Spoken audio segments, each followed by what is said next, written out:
Hey everyone, this time we'll be looking at Creating Cubert by Warren Davis. So this is one of the better books that I've read from a video game developer or, someone who owned a company, that kind of thing. This was a lot of fun to read through. You learn a lot about Warren's life, you learn about some of his hobbies and everything like that, and you just learn more about some of these really unique games that he created over the years. I wasn't sure how many games Warren had worked on, just because it's not really something I pay that much attention to. I knew about Cubert, I knew how he had worked with Midway when they combined with Williams and Bally as well. I knew about that sort of stuff. I didn't know what he really had been doing. I didn't know about all the other weird stuff he had been working on, and I didn't know how much he contributed to really having like those photorealistic or the digitized sprites in video games. And it was really cool reading about it because he goes into quite a bit of detail about how they actually got a lot of those things.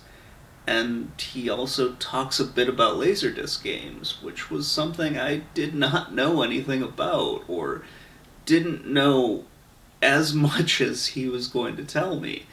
I learned a lot from reading this book, is what I'm trying to say. I know I'm kind of rambling a little bit here.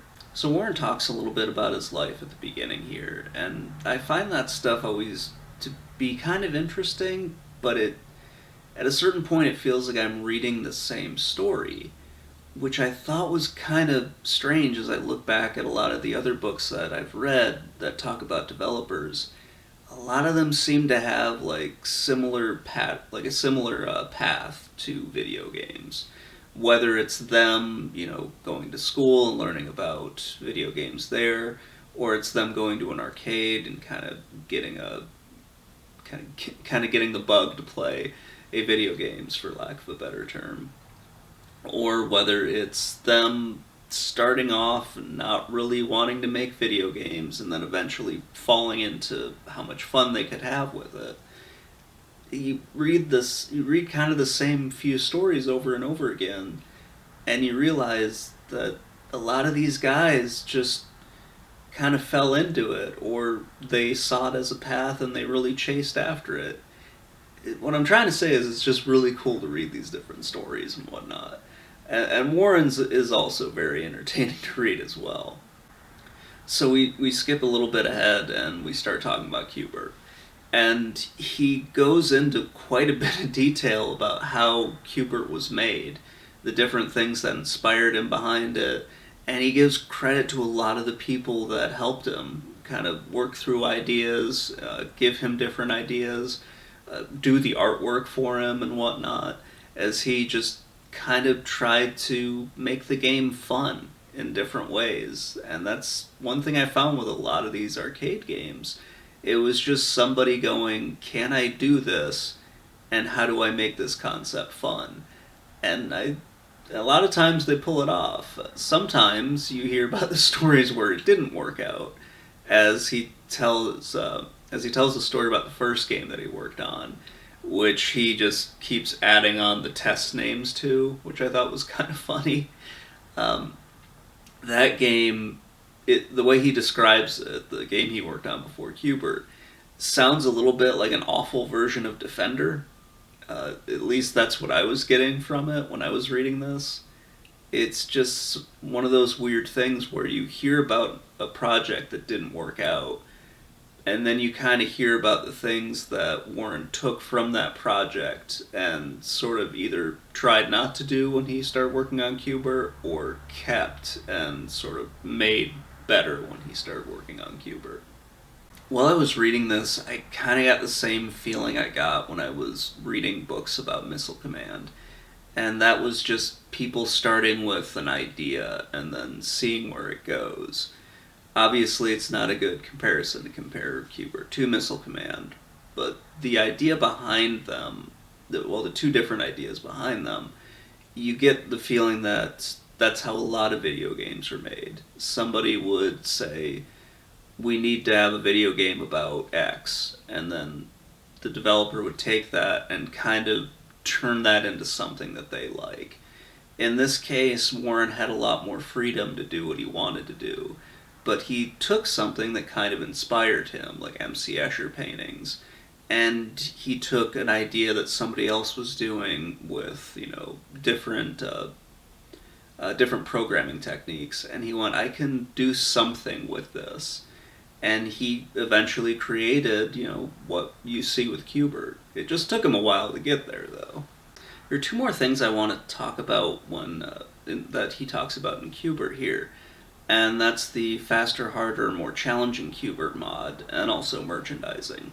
And I'll get the merchandising stuff out of the way really quick, but he kind of talks about how they went out of their way to get Cubert out there. I mean, there's a Saturday morning cartoon show and whatnot about Cubert, and it's kind of cool to see all those different things that Cubert got put into. He's kind of like one of those almost forgotten mascots from the 80s. You have Pac-Man, he's still around, he's still being sort of merchandised out and everything by Namco.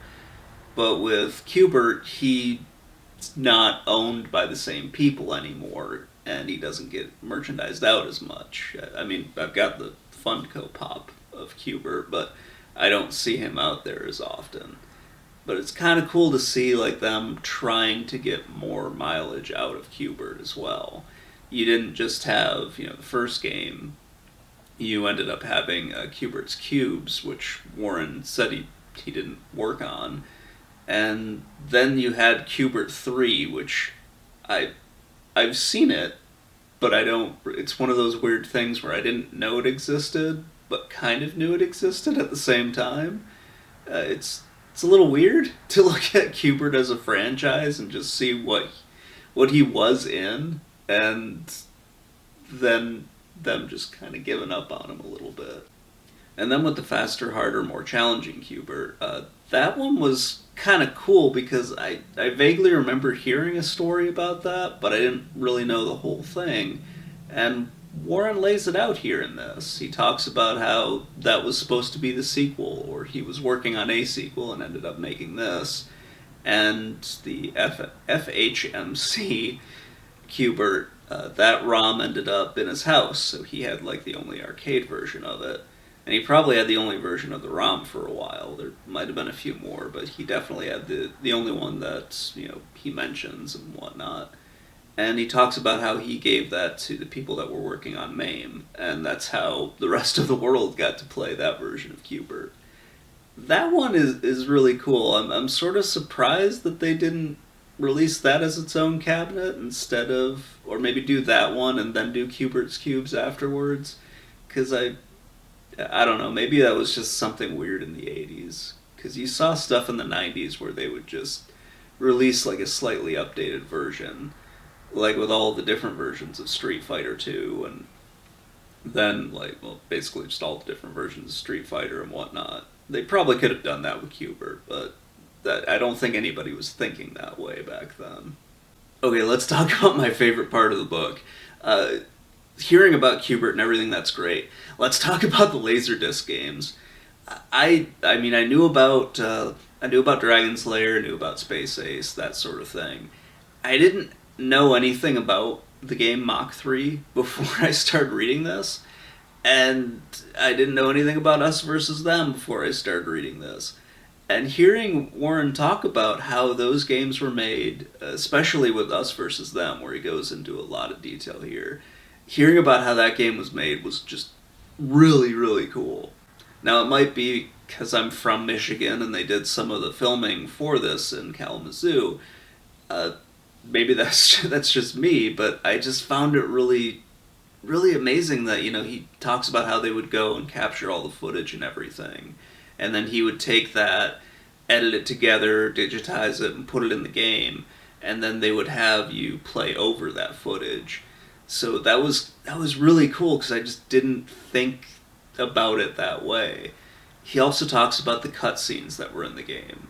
And to hear his description of how all this stuff happened, I started thinking, wow, this game kind of sounds a bit like a mess and whatnot, but it was really cool to hear him go through everything about how the controls were going to change during the different modes of the game, how he edited in the different cutscenes, how the cutscenes were shot, the different arguments that they would have over, well, yes, this sounds like a good idea, but it wouldn't make sense in the game because you would change the way like the player is controlling from section to section, and that'd be kind of jarring to the player and whatnot, so it wouldn't be that great for playability.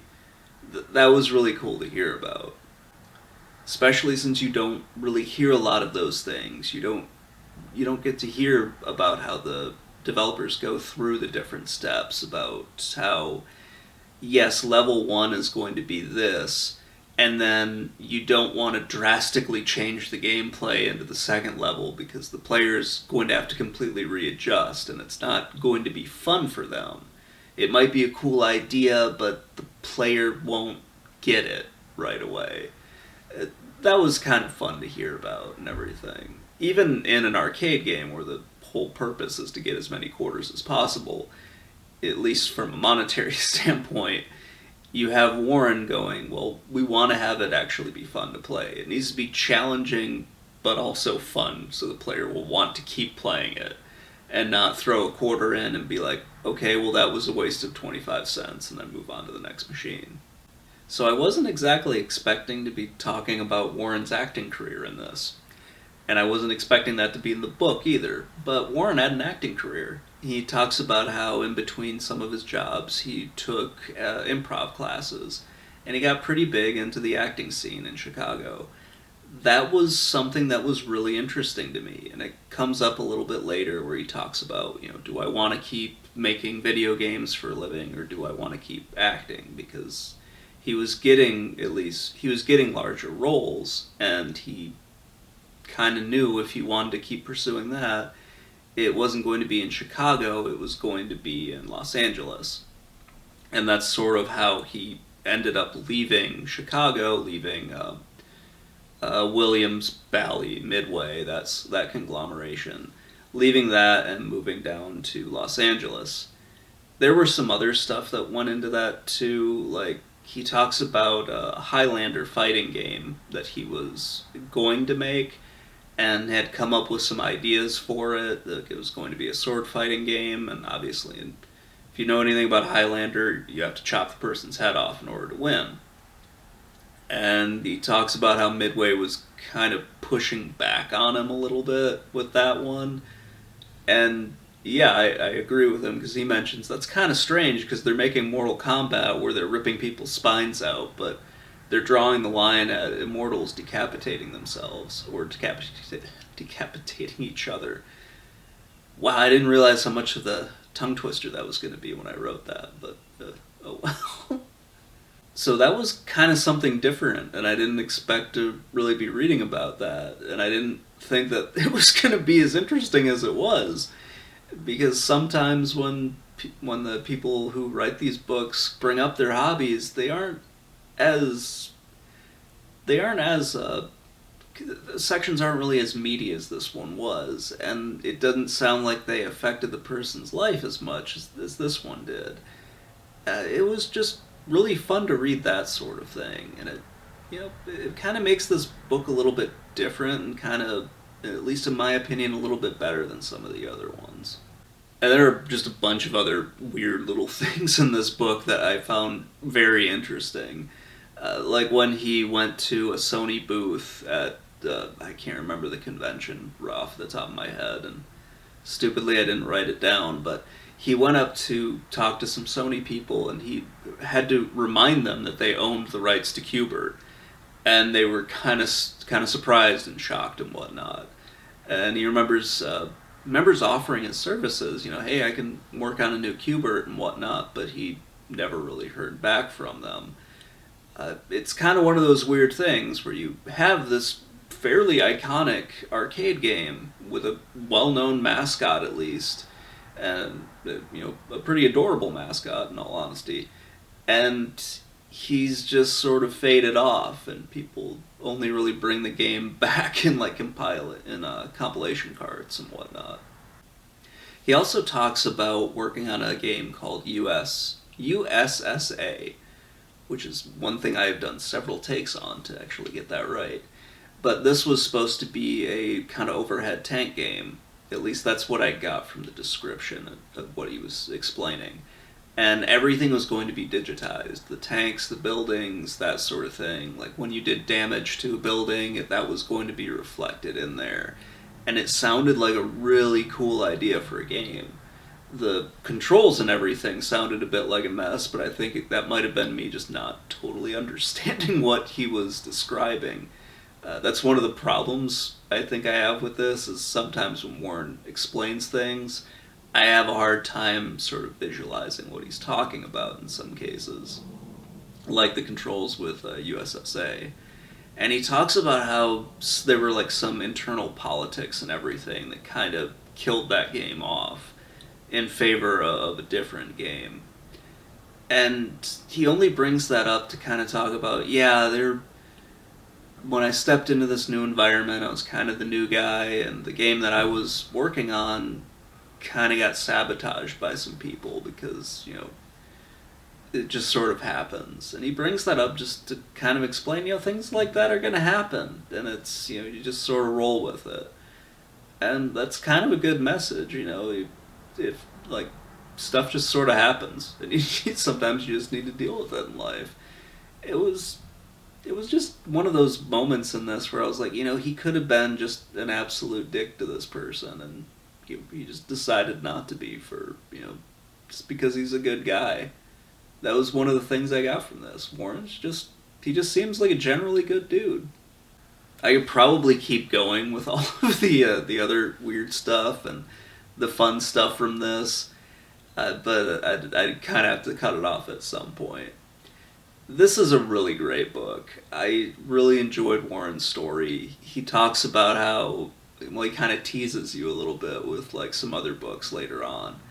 I hope he makes more of them, because I would definitely want to read those.